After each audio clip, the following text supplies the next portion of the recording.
Good morning, students. In the previous lecture, we have learnt the types of mechanical energy, that is kinetic energy and potential energy. And now, in this lecture, today, we are going to learn transformation of energy. विद्यार्थी मित्र हो, या अगोदरच्या तासाला आपण यांत्रिक ऊर्जेचे दोन प्रकार म्हणजेच गतिज ऊर्जा आणि स्थितीज ऊर्जा यांचा अभ्यास केलेला आहे. आणि आज आपण ऊर्जा रूपांतरण म्हणजेच ट्रान्सफॉर्मेशन ऑफ एनर्जी या नवीन घटकाचा अभ्यास करणार आहोत. What do you mean bye transformation of energy? म्हणजे ट्रान्सफॉर्मेशन ऑफ एनर्जी म्हणजे काय? टू ट्रान्सफॉर्म म्हणजे रूपांतरित करणे आणि एनर्जी म्हणजे ऊर्जा. ही ऊर्जा रूपांतरण, ऊर्जेचं एका रूपातून एका प्रकारातून दुसऱ्या प्रकारामध्ये रूपांतर करण्याची प्रक्रिया की ज्याला आपण ऊर्जा रूपांतरण म्हणजेच ट्रान्सफॉर्मेशन ऑफ एनर्जी असं म्हणू शकतो. तर कॅन यू टेलमध्ये काय विचारलंय बघा. Which are the different forms of energy and which type of energy is used in each of the following process? जे ऊर्जेच्या विविध प्रकारांची जी माहिती आहे ती माहिती विचारली आहे. म्हणजेच ऊर्जेचे विविध प्रकार कोणते आणि त्यापैकी कोणत्या प्रकारची ऊर्जा खालील प्रकारांमध्ये खालील प्रक्रियांमध्ये वापरलेली आहे हे तुम्हाला विचारलेलं आहे. आता पहिली प्रोसेस काय बघा. ए स्ट्रेच्ड पीस ऑफ रबर म्हणजे रबराचा ताणलेला तुकडा. In this process the potential energy is used. म्हणजेच या प्रक्रियेमध्ये रबराच्या ताणलेल्या तुकड्यात स्थितीज ऊर्जा सामावलेली असते.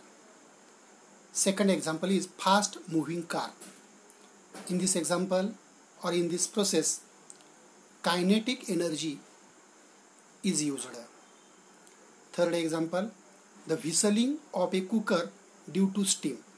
जे वाफेमुळे कुकरची शिटी वाजणे की ज्यामध्ये heat energy is used in this third process. Fourth process is the crackers exploded in Diwali. दिवाळीमध्ये फोडलेले फटाके की ज्या दिवाळीमध्ये फोडलेल्या फटाक्यामध्ये कोणत्या प्रकारची ऊर्जा असते तर रासायनिक ऊर्जा. Different types of chemicals which are used to make those crackers are exploded means chemical reaction in those chemicals is started while we explode that crackers किंवा दोज क्रॅकर्स. म्हणजे जेव्हा आपण फटाके फोडतो तेव्हा त्या फटाक्यामध्ये असणाऱ्या रासायनिक ऊर्जेचा वापर करत असतो. फिफ्थ एक्झाम्पल पहा. ए फॅन रनिंग ऑन इलेक्ट्रिसिटी. म्हणजे विद्युत ऊर्जेवरती चालणारा पंखा की ज्यामध्ये इलेक्ट्रिसिटी म्हणजेच विद्युत ऊर्जा वापरलेली आहे. Drawing out pieces of iron from garbage using A magnet. म्हणजे लोखंडाचे तुकडे कचऱ्यातून चुंबकाच्या साहाय्याने किंवा चुंबकाचा वापर करून बाहेर काढण्याच्या क्रियेमध्ये मॅग्नेटिक एनर्जी इज युज्ड म्हणजेच चुंबकीय ऊर्जा वापरण्यात आलेली आहे. त्यानंतर breaking of glass window pane because of a loud noise. म्हणजे उच्च आवाजामुळे किंवा मोठ्या ध्वनीमुळे खिडकीची जी तावदान असतात, खिडकीच्या ज्या काचा असतात त्या काचा फुटतात. यामध्ये sound energy is responsible for this. म्हणजे यासाठी ध्वनी ऊर्जा ही कारणीभूत असते. आता या वेगवेगळ्या प्रकारच्या उदाहरणावरून त्या प्रत्येक प्रकारच्या उदाहरणामध्ये वापरलेली जी ऊर्जा आहे ही ऊर्जा आपण अभ्यासली आहे आणि याच्यावरून आपल्या काय लक्षात येतं? Energy can be transformed from one type to another. म्हणजे ऊर्जा ही एका प्रकारातून दुसऱ्या प्रकारात रूपांतरित करता येते. Energy can be transformed from one type to another type. For example, the exploding firecrackers convert the chemical energy stored in them into light, sound and heat energy. म्हणजे फटाके फोडण्याच्या वेळी त्या फटाक्यातील रासायनिक ऊर्जेचं रूपांतर प्रकाश ऊर्जा, ध्वनी ऊर्जा आणि उष्णता ऊर्जा या 3 प्रकारच्या ऊर्जा प्रकारामध्ये होत असतं. म्हणजे याचा अर्थ काय झाला? ऊर्जा ही तिच्या एका रूपातून दुसऱ्या रूपात आपणाला रूपांतर करता येते किंवा ते एका रूपातून दुसऱ्या रूपात ऊर्जेचं रूपांतर केलं जातं. म्हणजे वेगवेगळ्या उपकरणांचा वापर करून आपण विद्युत ऊर्जेचं वेगवेगळ्या ऊर्जेच्या प्रकारामध्ये कशा प्रकारे रूपांतर करू शकतो याचा एक चार्ट पुस्तकामध्ये दिलेला आहे की ज्या चार्टमध्ये ट्रान्सफॉर्मेशन ऑफ एनर्जी जी ऊर्जेच्या रूपांतरणाविषयीची माहिती दिली आहे. The figure number 2.5 that is transformation of energy shows that electrical energy can be converted into different forms of energy, and at the same time different forms of energy can be converted into electrical energy. म्हणजे विद्युत ऊर्जेचं वेगवेगळ्या उपकरणांचा वापर करून ऊर्जेच्या विविध प्रकारामध्ये रूपांतरण करता येतं. त्याचवेळी ऊर्जेच्या विविध प्रकारांचं वेगवेगळ्या उपकरणांच्या सहाय्याने विद्युत ऊर्जेमध्ये रूपांतर करता येतं. आता ही जी रूपांतरणाची प्रक्रिया आहे ही प्रक्रिया थोडक्यात या आकृतीमध्ये दर्शवलेली आहे. Electrical energy can be converted into mechanical energy with the help of engine or fan. म्हणजे इंजिन म्हणजे यंत्र किंवा पंखा यासारख्या उपकरणांचा वापर करून आपल्याला विद्युत ऊर्जेचं यांत्रिक ऊर्जेमध्ये रूपांतर करता येतं. आणि त्याचवेळी या यांत्रिक ऊर्जेचं generator by using generator we can convert mechanical energy into electric energy. म्हणजे जनरेटरचा वापर करून जनित्राचा वापर करून आपण यांत्रिक ऊर्जेचं विद्युत ऊर्जेमध्ये रूपांतर करू शकतो. त्याचप्रमाणे electrical energy can be converted into heat energy by using heater. म्हणजे तापकाच्या साहाय्याने म्हणजेच हीटरचा वापर करून we can transform electrical energy into heat energy. And at the same time heat energy can be transformed into electric energy with the help of a device thermocouple. म्हणजे thermocouple ज्याला तापयुग्म असं म्हटलं तर या उपकरणाच्या साहाय्याने उष्णता ऊर्जेचं विद्युत ऊर्जेमध्ये रूपांतर करता येतं. त्यानंतरचं उदाहरण आहे electrical energy can be transformed into sound energy by using loudspeaker. म्हणजे ध्वनिवर्धकाचा वापर करून आपणाला विद्युत ऊर्जेचं ध्वनी ऊर्जेत रूपांतर करता येतं. आणि त्याचवेळी sound energy is transformed into electric energy with the help of microphone. Microphone म्हणजेच सूक्ष्म श्रवणीचा वापर करून ध्वनी ऊर्जेचं विद्युत ऊर्जेमध्ये रूपांतर करता येतं. त्यानंतरचं एक्झाम्पल दिलं आहे electrical energy can be converted into chemical energy by using secondary cells. म्हणजे दुय्यम घटाचा वापर करून by using secondary cells we can transform electrical energy into chemical energy. म्हणजे दुय्यम घटाचा वापर करून आपण विद्युत ऊर्जेचं रासायनिक ऊर्जेमध्ये रूपांतर करू शकतो. आणि at the same time by using primary cell we can transform chemical energy into electric energy. Means त्याचवेळी आपण या प्राथमिक घटांचा वापर करून रासायनिक ऊर्जेचं विद्युत ऊर्जेमध्ये रूपांतर करू शकतो. And the last example is that electrical energy can be transformed into light energy by using electric lamp. म्हणजे विद्युत दिवा वापरून आपण या विद्युत ऊर्जेचं प्रकाश ऊर्जेमध्ये रूपांतर करू शकतो. आणि at the same time light energy can be transformed into electrical energy by using solar cells or photoelectric cells.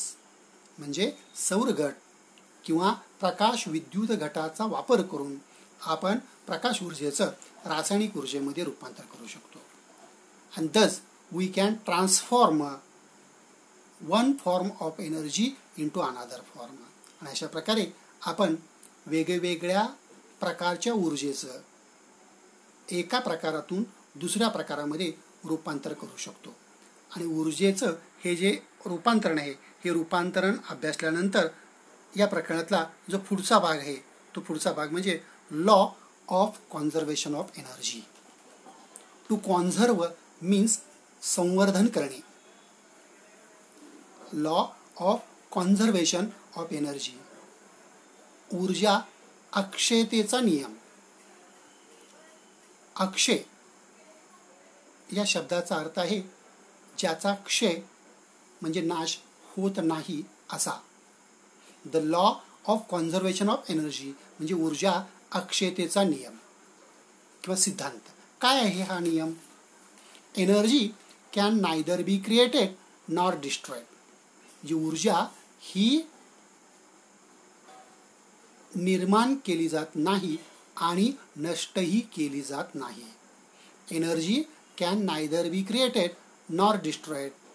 It can be converted from one form into another form. आपण फक्त काय करू शकतो? It can be converted from one form into another form. आपण फक्त ऊर्जेच्या एका रूपाचं दुसऱ्या रूपात रूपांतर करू शकतो. आणि त्यामुळे काय वाटतं? Thus the total amount of energy in the universe remains constant. आणि अशा प्रकारे या विश्वातील एकूण ऊर्जा ही अक्षय असते, अक्षय राहते. म्हणजे ऊर्जा निर्माण करता येत नाही आणि ती नष्टही करता येत नाही. आपण फक्त ऊर्जेच्या एका रूपातून दुसऱ्या रूपात रूपांतर करू शकतो की ज्यामुळे या विश्वातील एकूण ऊर्जा सदैव अक्षय असते, म्हणजेच अक्षय राहते. यालाच ऊर्जा अक्षयतेचा नियम असं म्हटलं जातं. The law of conservation of energy. Energy can neither be created nor destroyed.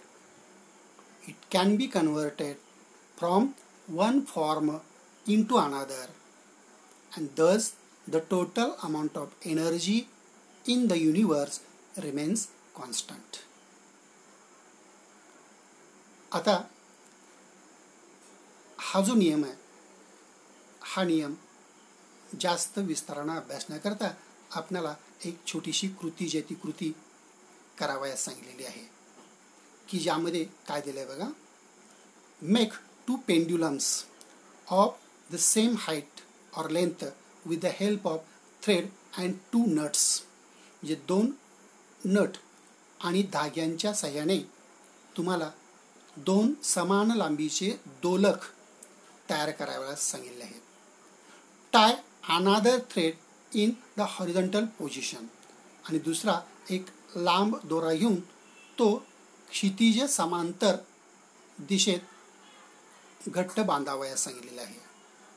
Tie the two pendulums to this horizontal thread. आणि समान लांबीचे जे दोन दोलक आपण तयार केलेले आहेत ते दोन दोलक या क्षितिज समांतर धाग्याला बांधावयाचे आहेत. आता बांधत असताना काय काळजी घ्यायची आहे? In such a way that they will not hit each other while swinging. म्हणजे हे दोन दोलक त्या क्षितिज समांतर दोरीला बांधत असताना एकमेकांपासून योग्य अंतरावरती बांधा की जेणेकरून ते हलू लागले असता किंवा दोलू लागले असता एकमेकांवरती आदळणार नाहीत. Now swing one of the pendulums and observe.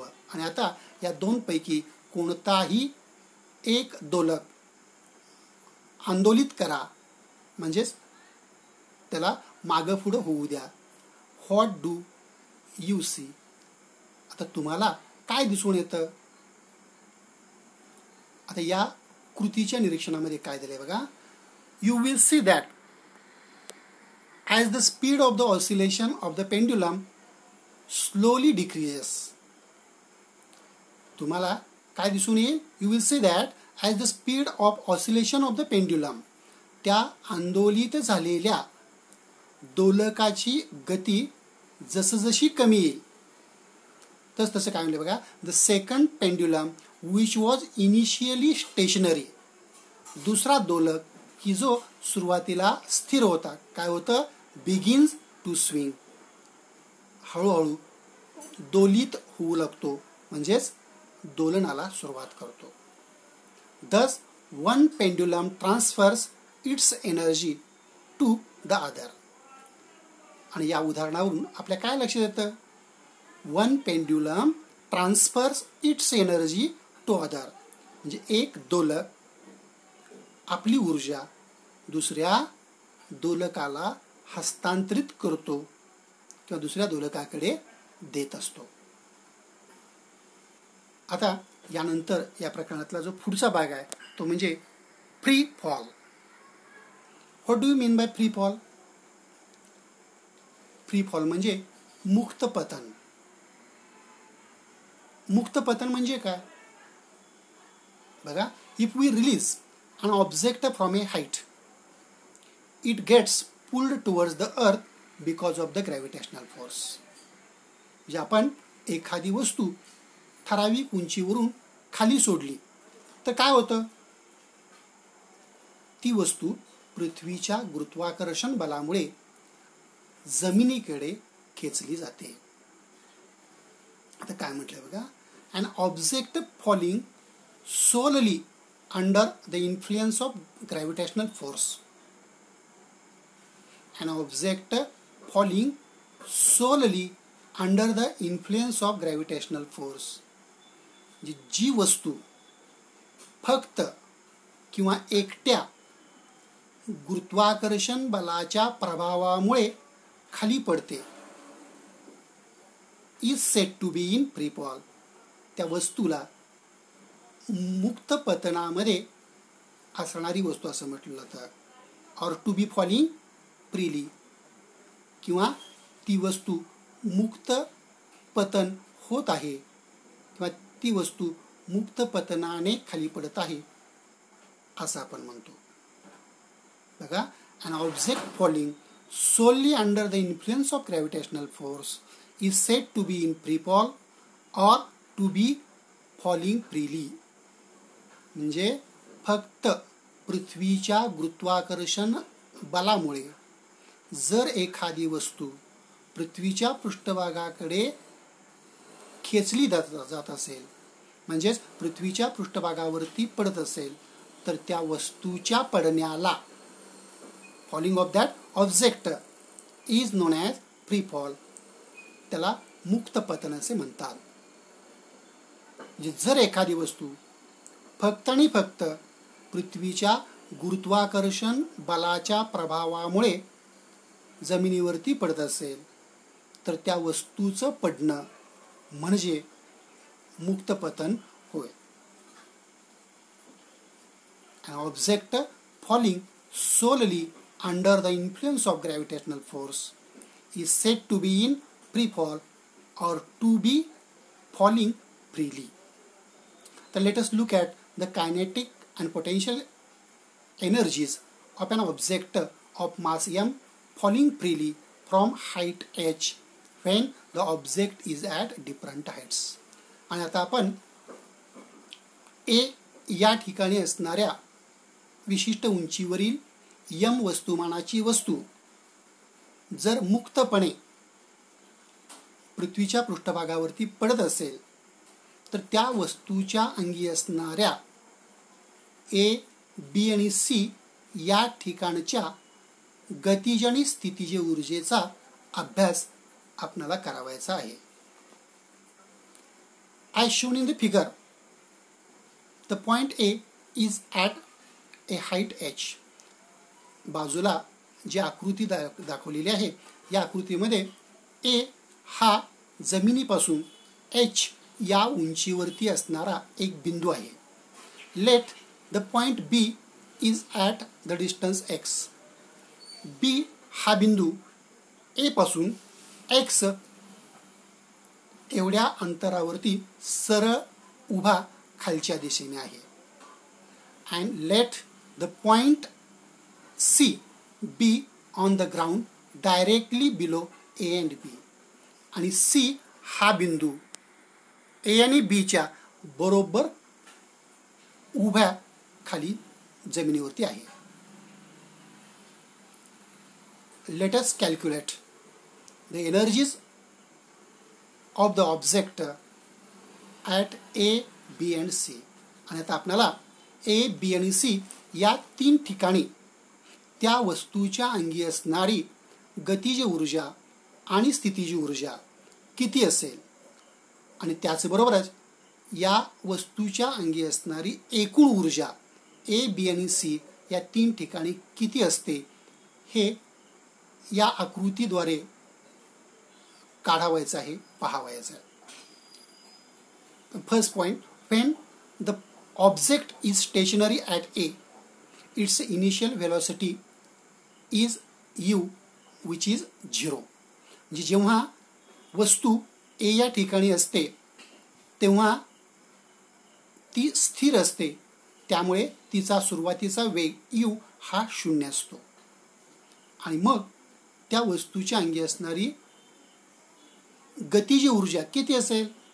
Therefore, the kinetic energy is equal to half into mass into velocity square.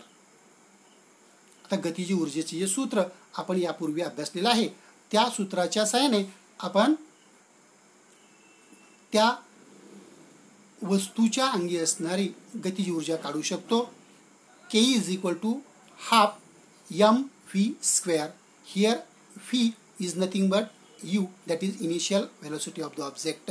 Hence the formula becomes K is equal to half mu square, but u is the initial velocity and initial velocity is 0. Hence the value of Ke is 0. म्हणजे या ठिकाणी v च्या ऐवजी आपण u घेतलेला आहे कारण त्या वस्तूचा सुरुवातीचा वेग हा 0 आहे आणि सुरुवातीचा वेग 0 असल्यामुळे गतिज ऊर्जा बरोबर 1/2 mv वर्ग या सूत्रामध्ये v च्या ठिकाणी u ची किंमत घेऊन जर 0 घेतली किंमत तर आपल्याला ke ची किंमत म्हणजे गतिज ऊर्जा 0 असल्याचं मिळतं. आता या ठिकाणी असणाऱ्या या वस्तूच्या अंगी असणारी स्थितिज ऊर्जा किती असेल? The formula used to calculate the potential energy is mgh. P is equal to mgh. आणि त्यामुळं या ठिकाणी A या ठिकाणी असणाऱ्या वस्तूच्या अंगी टोटल एनर्जी किती असेल बघा बरं. Total energy that is Ke plus Pe. Ke is 0 and Pe is mgh. Hence the total energy of the object at point A is Ke 0 plus Pe mgh. 0 plus mgh is nothing but mgh.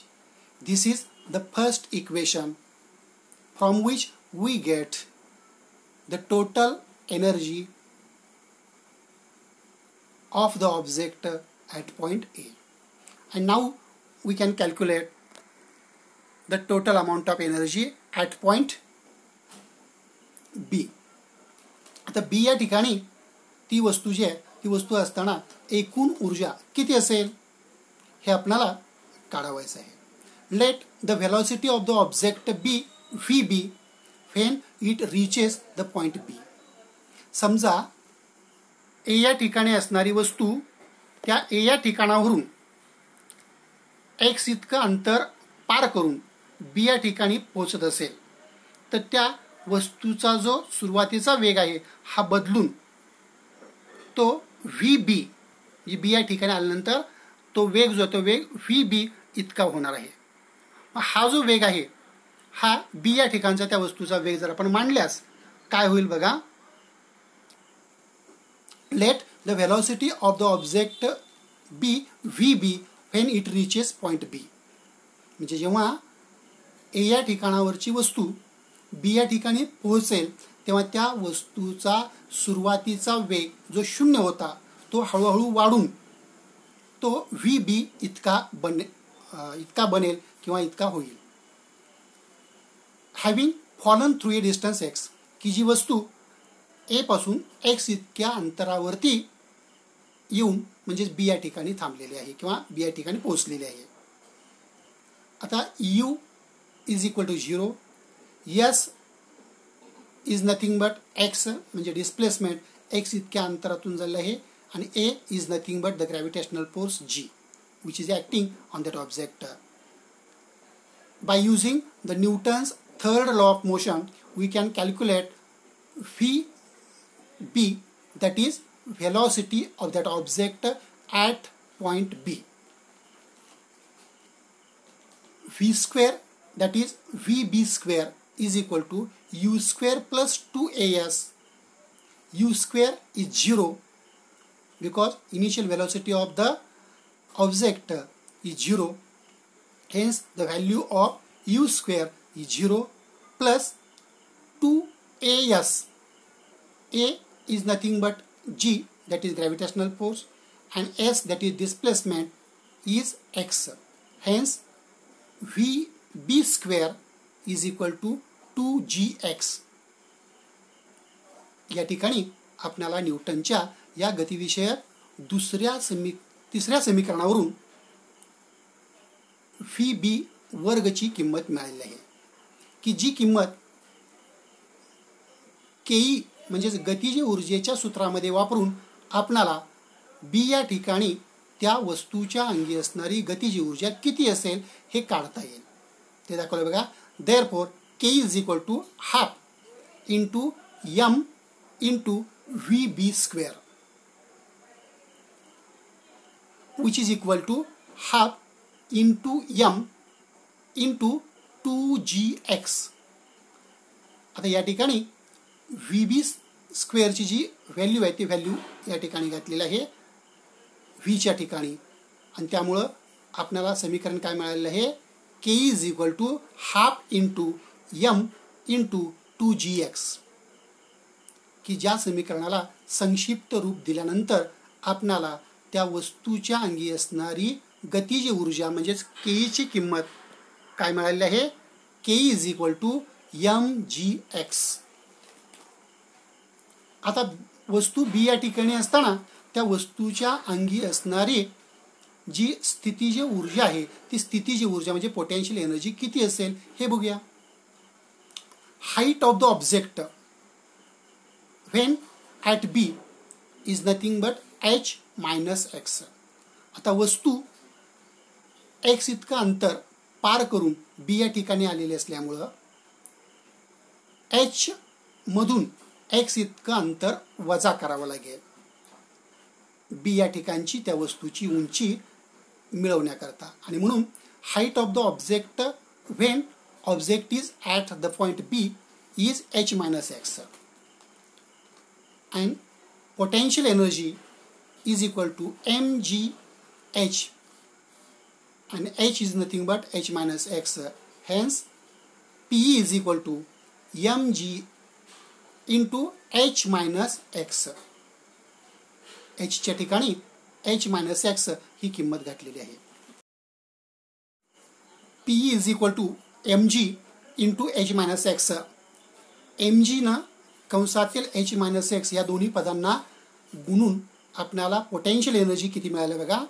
P is equal to mgH minus mgx.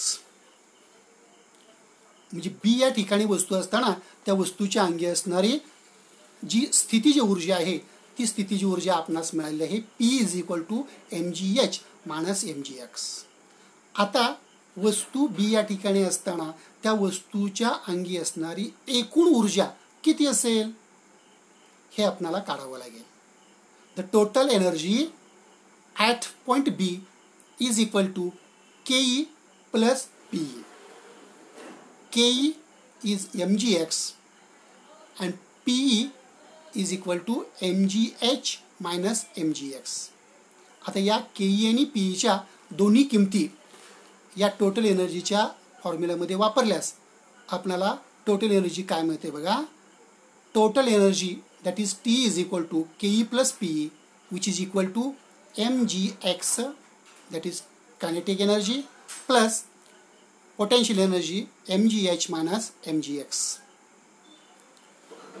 mgx minus mgx निघून जाईल and the total energy of the object at point A is mgh, that is equation number 2.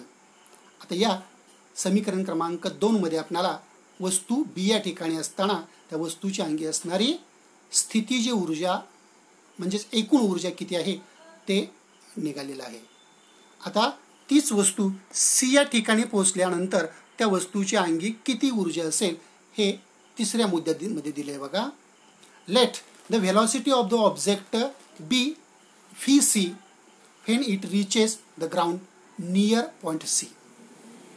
समजा ती वस्तू जमिनीवरती असणाऱ्या C या बिंदूजवळ पोहोचल्यानंतर त्या वस्तूचा वेग VC इतका असेल तर U is equal to 0, S is nothing but H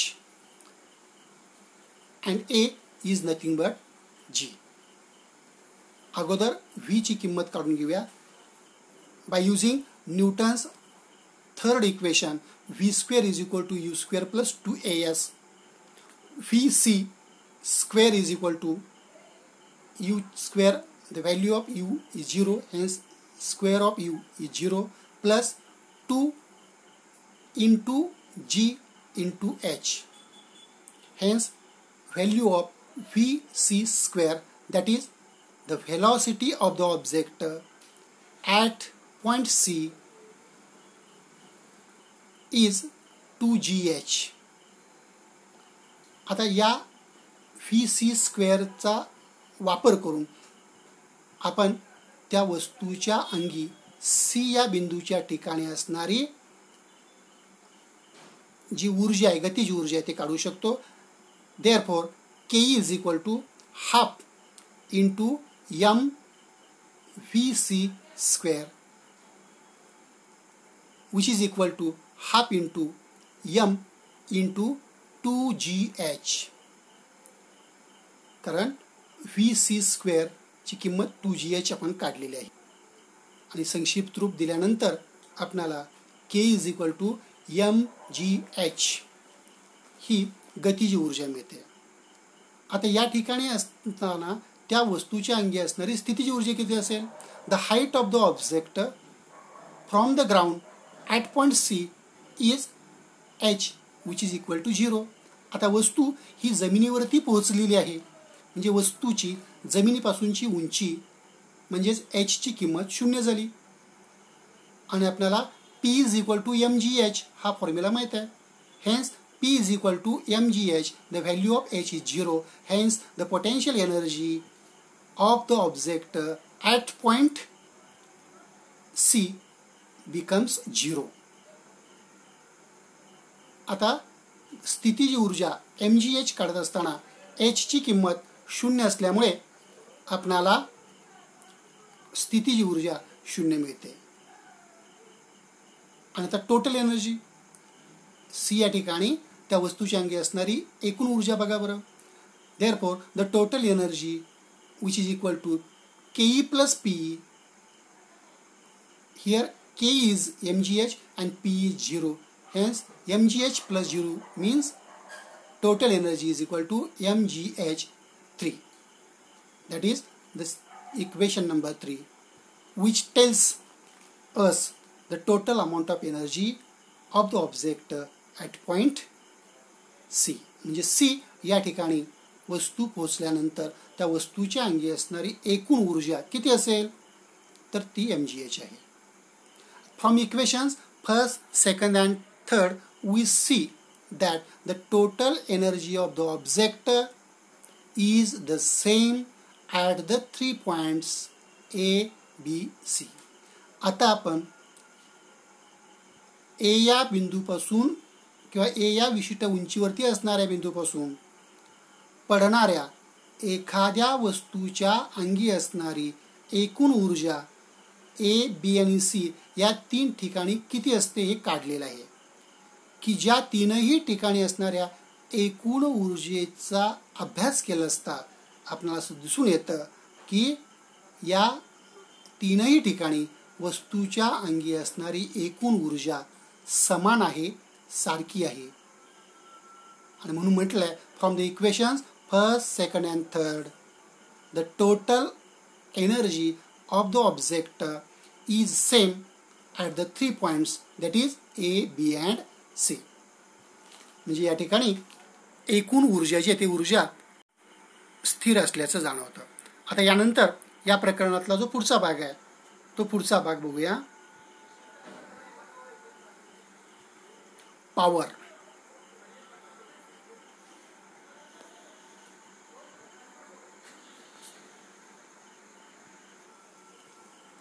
What do you mean by power? The meaning of the word power is Shakti. Power या शब्दाचा अर्थ आहे शक्ती. आता शक्ती या शब्दाचा अर्थ समजण्याकरता आपल्याला त्यांनी काही प्रश्न विचारलेत की ज्या प्रश्नांची उत्तरं विचारपूर्वक द्यावयाची आहे. थिंक बिफोर यू आन्सर, म्हणजे उत्तर देण्यापूर्वी तुम्ही विचार करा असं सांगितलेलं आहे. आता प्रश्न पहिला आहे, काय विचारूया, can your father climb stairs as fast as you can. Can your father climb stairs as fast as you can. जे तुमचे वडील तुमच्या इतक्या गतीनं जिना चढू शकतील का? The answer is no. Second question, will you fill the overhead water tank with the help of a bucket or an electric motor? म्हणजे गच्चीवरती किंवा पहिल्या मजल्यावरती असणारा जो पाण्याचा टँक असतो, जी पाण्याची टाकी असते, ती टाकी तुम्ही बकेटच्या साहाय्याने म्हणजे बादलीच्या साहाय्याने भराल की मोटारीच्या साहाय्याने? Will you fill the overhead tank with the help of a bucket or an electric motor? The answer is with the help of an electric motor. म्हणजे विद्युत मोटारीच्या साहाय्याने आपण तो टँक भरणं पसंत करू. आणि तिसरा प्रश्न आहे बघा, suppose Rajashree, Yash and Ranjit have to reach the top of a small hill. समजा राजश्री, यश आणि रणजित या तिघांना एका लहानशा टेकडीवरती जायचं आहे. Rajashree went by car. Rajashree मोटारीनं जाते. Yash went by cycling. Yash cycling म्हणजेच सायकलच्या साहाय्याने जातो. While Ranjit went walking. त्याचवेळी रणजित मात्र चालत जातो. If all of them choose the same path. जर या तिघांनीही एकाच मार्गाने त्या टेकडीवर जायचं ठरवल्यास किंवा हे तिघही एकाच मार्गाने गेले असल्यास, who will reach first and who will reach last. सर्वात प्रथम आणि सर्वात शेवटी कोण पोहोचेल? The answer is Rajashree will reach first at the top of the hill and Ranjit will reach last. Means या उदाहरणामध्ये त्या छोट्याशा टेकडीच्या टोकाला सर्वात प्रथम राजश्री पोहोचेल, कारण ती मोटारीच्या साहाय्याने गेलेली आहे. आणि सर्वात शेवटी रणजित पोहोचेल, कारण तो पायी चालत गेलेला आहे. आता या तीनही उदाहरणावरून आपणाला काय दिसून येतं? In the above examples the work done is the same in each example, but the time taken to perform the work is different. म्हणजे काय पहा, या तीनही उदाहरणांमध्ये जे घडून आलेलं कार्य आहे ते कार्य एकच आहे किंवा एकसारखं आहे, पण ते कार्य करण्यासाठी लागलेला वेळ मात्र वेगवेगळा आहे. उदाहरणार्थ पहिल्या उदाहरणामध्ये जिना चढण्याचं कार्य आहे. एकच जिना मुलगा आणि बाप दोघंही चढणार आहेत, पण जिना चढण्यासाठी मुलाला लागलेला वेळ आणि बापाला लागलेला वेळ हा कमी जास्त आहे. याचा अर्थ काय झाला? The time taken to perform the work is different for each person or each method. म्हणजे प्रत्येक व्यक्तीला हे विशिष्ट काम करण्यासाठी लागलेला जो वेळ आहे हा वेळ कमी किंवा जास्त आहे. The fast or slow rate of the work done is expressed in terms of power. आणि हा एखादं काम घडून येण्याचा जो वेग आहे किंवा दर आहे, हा दर जलद किंवा कमी असू शकतो. The fast or slow rate of the work done म्हणजे घडून आलेल्या कार्याचा जलदपणा किंवा सावकाशपणा हा व्यक्त करण्यासाठी एक शब्द वापरला जातो, एक संज्ञा वापरली जाते की जिला शक्ती असं म्हटलं जातं. आणि त्या term is nothing but power. The fast or slow rate of the work done is expressed in terms of power. म्हणजे हे जलद किंवा सावकाश काम घडून येण्याचा जो दर आहे यालाच आपण शक्ती असं म्हणतो. आणि म्हणून शक्तीची व्याख्या पुढे दिली बघा. Power is the rate at which work is done. म्हणजे शक्ती हे काय आहे तर कार्य करण्याचा दर आहे. The rate at which work is done म्हणजे ज्या दराने ज्या वेगाने कार्य घडून येतं तो दर म्हणजेच शक्ती होय. If W amount of work is done in time T. जर W इतकं कार्य T या वेळेत झालं असेल, then the power is equal to work upon time, that is P is equal to W upon time. This is the formula which is used to calculate the power of that person or that machine. म्हणजे एखाद्या यंत्राचं किंवा एखाद्या व्यक्तीची शक्ती काढण्यासाठी कार्य करण्याचा दर काढण्यासाठी वापरण्यात येणारं जे सूत्र आहे ते सूत्र कोणतं आहे? शक्ती बरोबर कार्य भागिले काल म्हणजेच P बरोबर W/T. आता या शक्तीचं जे एकक आहे ते एकक काय बघा बरं. In SI system the unit of work is joule and the unit of time is second. Means the SI unit of power is nothing but joule per second. And this SI unit of power, that is joule per second, is called as watt, which is named in the honor of the greatest scientist James Watt. म्हणजे James watt या प्रसिद्ध अशा शास्त्रज्ञाच्या सन्मानार्थ शक्तीच्या या एककाला watt हे नाव देण्यात आलेलं आहे. The SI unit of power is joule per second which is called as watt. Watt is the smallest unit which is used to measure the power म्हणजे शक्ती मोजण्यासाठी वापरण्यात येणारं सर्वात लहान एकक आहे वॅट.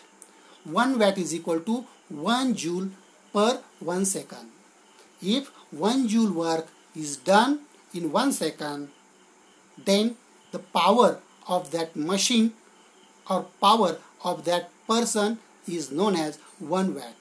म्हणजे जर 1 जूल प्रति 1 सेकंद इतकं कार्य एखाद्या मशीन किंवा व्यक्तीद्वारे घडून येत असेल तर त्या मशीन किंवा व्यक्तीची शक्ती 1 वॅट आहे असं म्हणता येईल. In industrial sector, the unit used to measure power is called as horsepower. औद्योगिक क्षेत्रामध्ये शक्ती मोजण्यासाठी वापरण्यात येणारं एकक जे आहे ते 1 अश्वशक्ती 1 horsepower HP is equal to 746 watt. 1 horsepower is equal to 746 watt. म्हणजे औद्योगिक क्षेत्रामध्ये वेगवेगळ्या यंत्रांची शक्ती मोजण्यासाठी वापरण्यात येणारं एकक हे 1 अश्वशक्ती आहे आणि 1 अश्वशक्ती म्हणजे 746 वॅट इतकी शक्ती होय. The unit of energy for commercial use is kilowatt hour. आणि घरगुती किंवा व्यापारी कारणासाठी वापरण्यात येणारं जे शक्तीचे एकक आहे किंवा ऊर्जेचे एकक आहे ते किलोवॅट आवर आहे.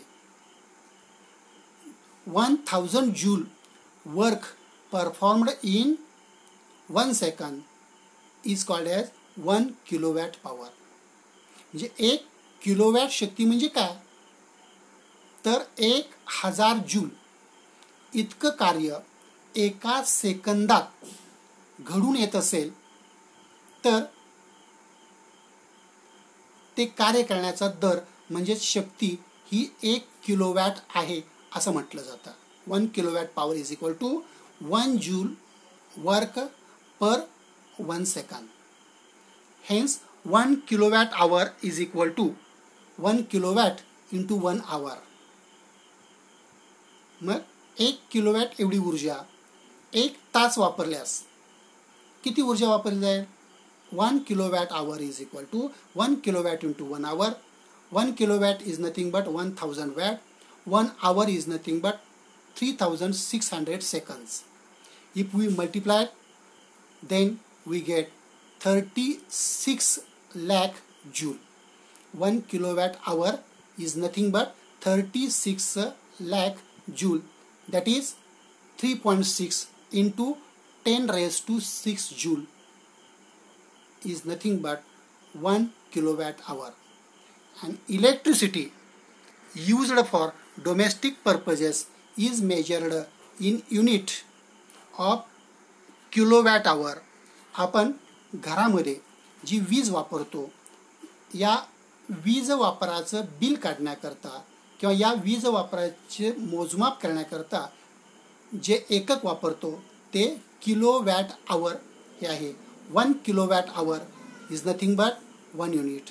1 किलोवॅट प्रति तास म्हणजेच 1 युनिट.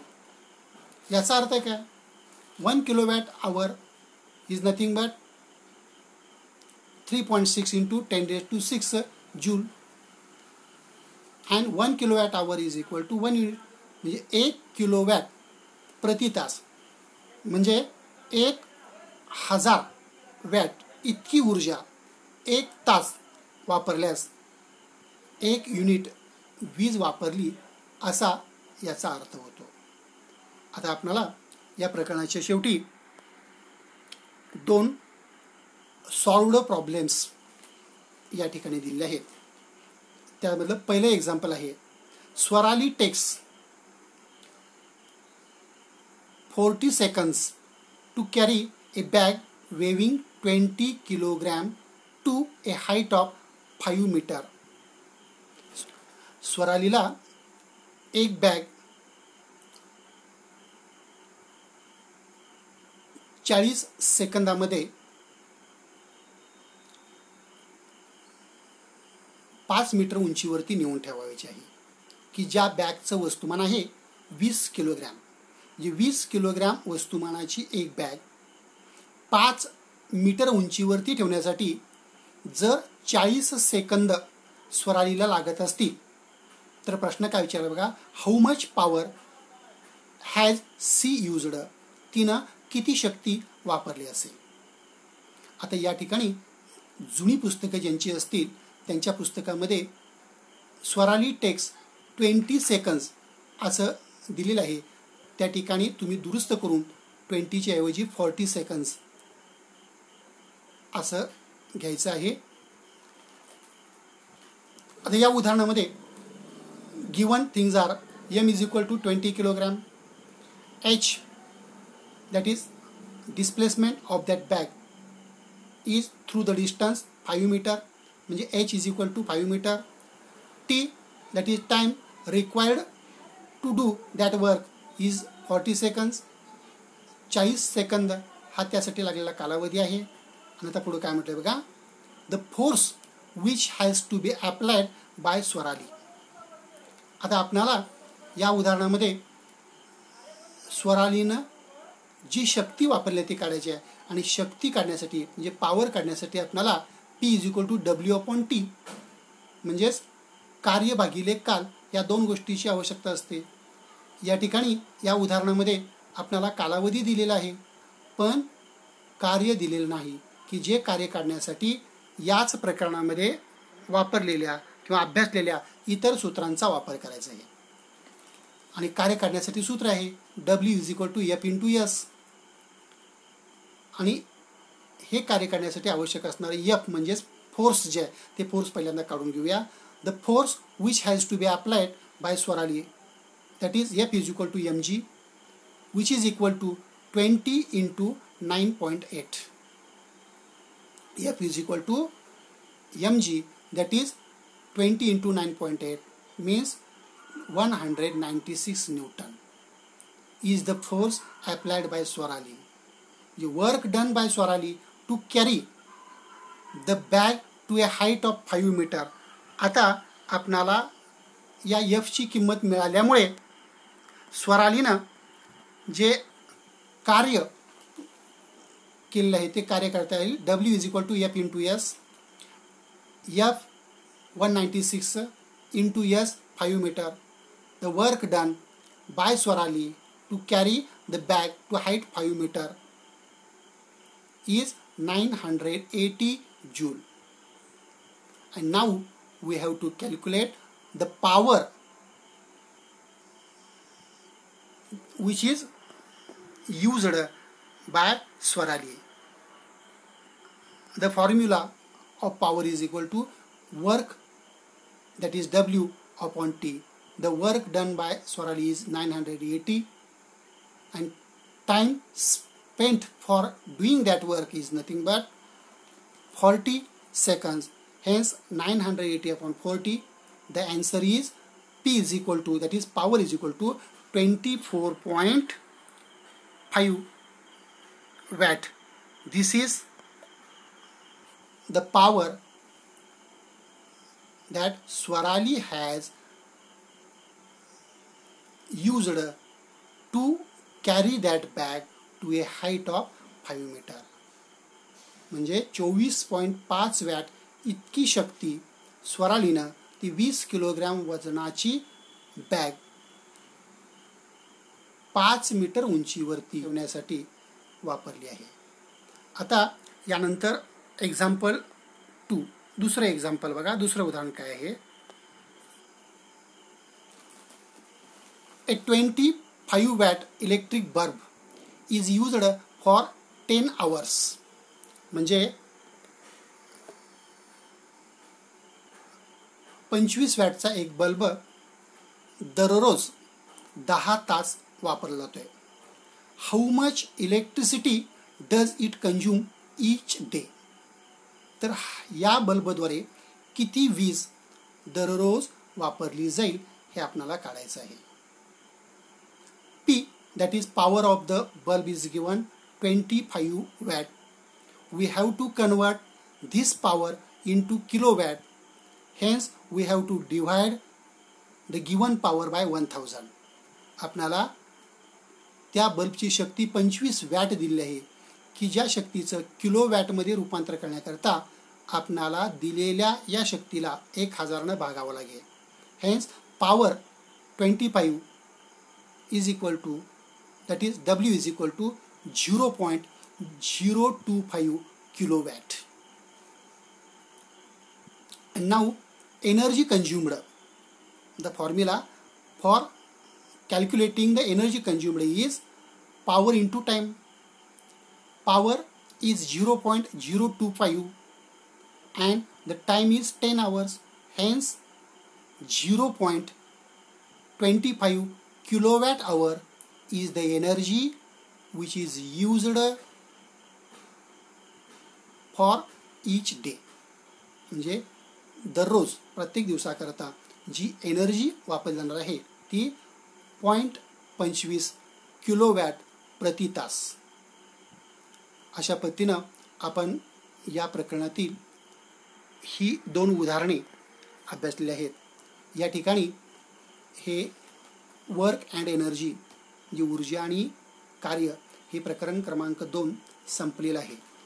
विद्यार्थ्यांनी या प्रकरणावरचा जो स्वाध्याय आहे हा स्वाध्याय व्यवस्थित पुस्तकातील वेगवेगळ्या घटकांचं वाचन करून सोडवायचा आहे आणि तो आपल्या वहीमध्ये लिहून ठेवायचा आहे. स्वाध्याय सोडवत असताना जर आपणास काही अडचण आली तर आपण आपल्या विषय शिक्षकांशी फोनद्वारे चर्चा करून या शंका दूर करावायच्या आहेत आणि स्वाध्याय जो तो स्वाध्याय आपण सर्वांनी वेळेत सोडवून पूर्ण करावायचा आहे. धन्यवाद. थँक्यू.